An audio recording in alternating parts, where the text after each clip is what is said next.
Salut! Alors on reprend notre cours, les inéquations trigonométriques. Comme on a déjà fait pour les inéquations dans R, on cherche tout d'abord les solutions de l'équation, puis on regarde pour l'inéquation. Alors je commence par le cosinus. Ici je prends comme exemple A égale 1/2. Alors je cherche les solutions de cosinus x inférieur ou supérieur à 1/2 dans l'intervalle moins pi, pi. Alors on sait que la solution de l'équation cosinus x égale 1/2, 100 pi sur 3 et moins pi sur 3.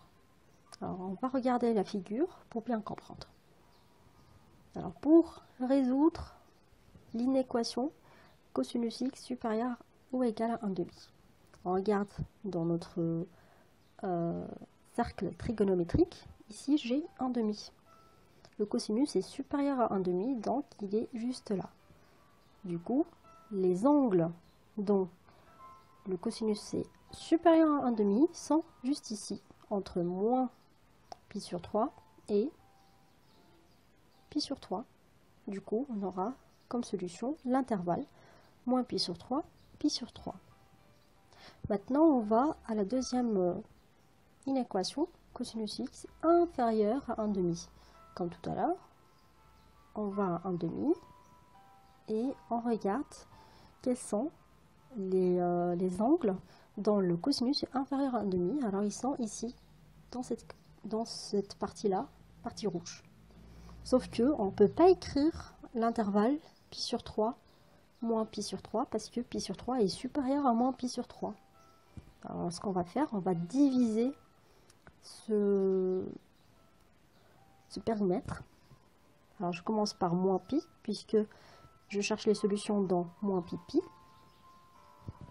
Alors je commence par moins pi jusqu'à moins pi sur 3, union pi sur 3, pi. Alors c'est ça tout simplement la solution. On va faire la même chose pour le sinus. Alors, on a la solution du sinus 1/2, sinus x pardon, égale 1/2, c'est pi sur 6 et 5 pi sur 6. Alors, on aura comme solution de l'inéquation, si on prend l'inéquation sinus x supérieur ou égal à 1/2, ici j'ai 1/2, alors le sinus est supérieur à 1/2, donc j'ai le sinus ici. Alors les angles dont le sinus est supérieur à 1/2 sont compris entre pi sur 6 et 5 pi sur 6. Et du coup, on aura comme solution l'intervalle pi sur 6, 5 pi sur 6.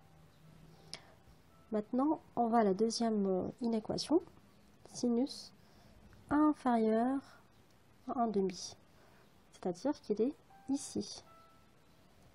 Alors on aura 5 pi sur 6 jusqu'à pi sur 6. Sauf que, comme pour le cosinus tout à l'heure, on ne peut pas écrire cet intervalle. Alors on va devoir le diviser. On va commencer par moins pi jusqu'à pi sur 6, union 5 pi sur 6 jusqu'à pi. Alors on aura notre intervalle S égale moins pi sur 6, union 5 pi sur 6 pi. Maintenant, on passe à l'inéquation tangente x est supérieure ou inférieure à a. Je prends comme exemple a égale 1. Alors, on sait que la solution de l'équation tangente x égale 1, dans l'intervalle moins pi, pi, 100 pi sur 4 et moins 3 pi sur 4. On regarde sur la figure. Voilà, pi sur 4 et moins 3 pi sur 4. Leur tangente est exactement 1.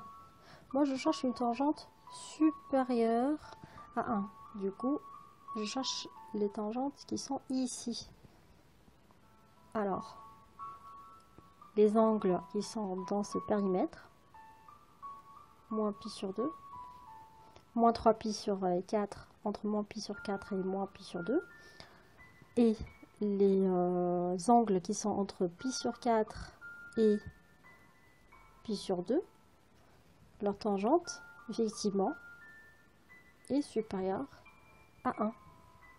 Alors, les solutions sont moins pi sur 4 jusqu'à moins pi sur 2. Bien sûr, moins pi sur 2 est exclu parce que la tangente n'est pas définie en pi sur 2 et moins pi sur 2. Union, pi sur 4 jusqu'à pi sur 2. Voilà. Toujours, de même pour pi sur 2, il est exclu. Maintenant, on regarde la tangente inférieure à 1. Alors, s'il est inférieur à 1, alors elle est ici.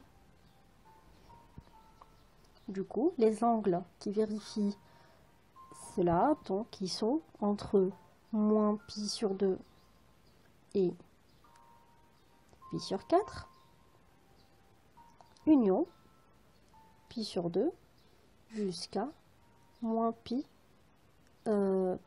jusqu'à moins 3 pi sur 4. Le problème, c'est que pi sur 2 est supérieur à moins 3 pi sur 4. Alors, ce qu'on va faire, on va diviser encore une fois, comme on a fait pour le sinus et le cosinus, on va diviser notre périmètre ou notre intervalle. Je vais commencer par moins pi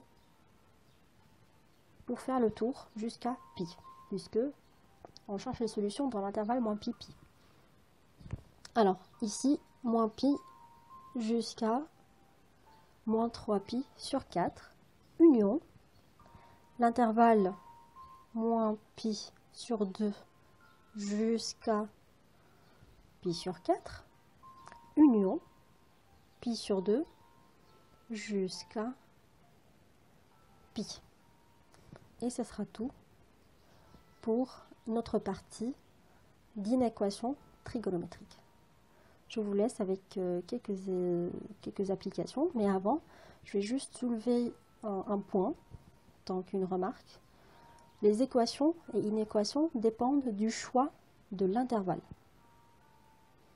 Dans notre exemple, on a pris les intervalles moins pi et pi. Et si on change l'intervalle, on aura bien évidemment des solutions différentes. Mais le principe est le même. Et ici, j'ai dans ce cercle les signes du sinus, cosinus et tangente. Alors, ici, dans le premier quart du cercle, tout est positif. Parce que 0, 1, moins 1. Pour le cosinus, il est positif. Pour le sinus, il est entre 0 et 1. Donc, il est positif. La tangente, tout simplement, on peut faire le rapport des deux, sinus sur cosinus, et on aura le signe de tangente. Pour le deuxième quart, on a ici 0. Pour le cosinus, il est négatif. Pour le sinus, il est positif. Et le rapport des deux est négatif, bien évidemment. Ici, on a les deux sont négatifs, 0, moins 1, le cos et le sinus sont négatifs. Et dernièrement, ici j'ai le cosinus positif, mais le sinus est négatif. Voilà. Et voilà, je vous laisse avec les applications. Je vous invite à faire pause à la vidéo pour écrire ces applications sur vos cahiers, résoudre les équations et les inéquations aussi. Et puis on verra les solutions plus tard. Voilà, ce sera tout pour aujourd'hui. Je vous souhaite bon courage et à bientôt.